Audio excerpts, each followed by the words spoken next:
So, moving on to our first story, we are talking about Power Rangers Beastmorphers, and there is a lot to talk about. Again, I said earlier, as I was setting everything up, talking about some of the stuff with you guys, Beastmorphers is looking, at least to me anyway, to be really, really good. Now, I'm not going to spoil anything for you guys. If you guys have tried to keep away from certain social media buzz about this, want to go into this fresh, with a fresh take. So I'm not going to talk about the preview that was streamed. It looked really good. I'll just say that. But it looked like things have improved quality wise. Nothing against the actors, but potentially in direction, because I think that it doesn't matter how good you are as an actor. If the direction is bad, then that's just the way it is. So it looks like that's gotten better. The action fight sequences are a lot better.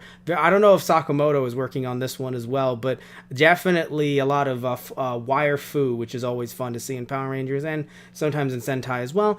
And also, it looks like they're going to be using some new suits, because I don't remember those suits being in Go Busters. However, it has been, it's been 8 years or so. So it's been a while. So either way, though, so I won't talk about that preview other than it looks good. But something else I want to mention as well, if you guys don't know, another thing I want to mention, it is airing tomorrow. So we're doing this live on Friday. It is airing on Saturday. So I believe it's airing actually, if I remember correctly, let me see here at the article, which I will post in the chat as we're done with this. It's airing 7 a.m. MST, 8 a.m. CST, and 9 a.m. EST. So that's 9 a.m. for me. So will I be awake to watch this? No, but you actually can watch a review of it that I will be posting on our TG Productions YouTube channel either later on that day or the next day. So I will be doing a review of it, and then every subsequent review of Beastmorphers will be every 3 or 4 episodes.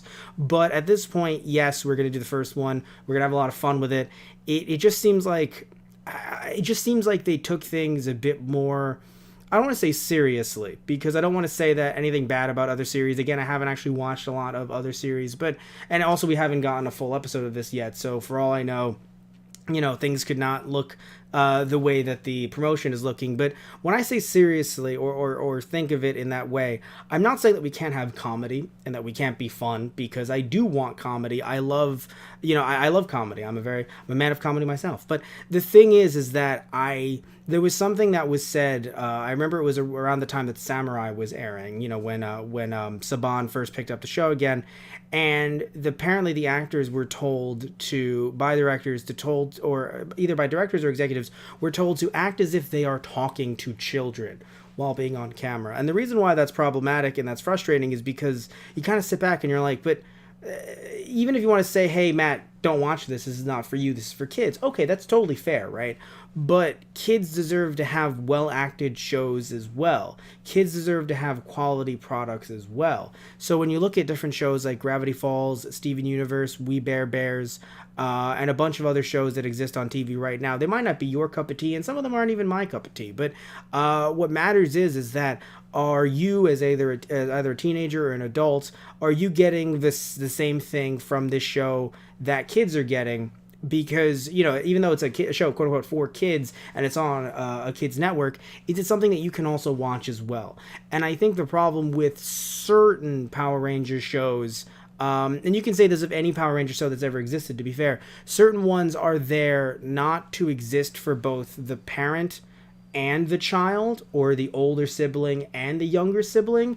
They are there to only exist for one, which then makes it a chore, because nowadays, with all the different ways you can get media, you then have a situation where someone could potentially go, a parent or an old sibling can go, hey, how about you just watch that later? And then if the kid forgets, it ends up being never. And we can just watch this now, because there are so many different options. Or not even just watch, play video games. I mean, the amount of things that you can do now. I'm not saying video games didn't exist in the 90s. That's silly. But when you think of all the different streaming options and things like that, there are so many other places you can go. So I do hope that with Hasbro coming in, it does change things a little bit, and it seems like they have, at least with their marketing and how much they're trying to push this. So, and by the way, we learned that when the air date was happening, actually, which again tomorrow, March 2nd, which is crazy how March just snuck up on me. Like I thought, oh yeah, don't worry, I'll be fine, and then all of a sudden, bam, it's March.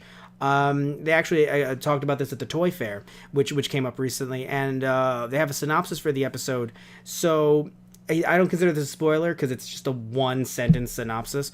It says scientists tap into the morphin grid, but an evil virus corrupts the technology, and a new team of Power Rangers is formed to defend the grid from evil. So that is the synopsis. Other than that, though, no idea what's going on, other than, again, those teasers that I saw, which I'm not going to talk about here because I think that's a bit too much. But no, this show looks promising, and I can't wait to see it tomorrow, and hopefully you guys do as well. Tell me what you guys think, either in the chat or if you're watching this on the YouTube channel, TG Productions, in the comment section down below. We'd love to hear what you guys have to say.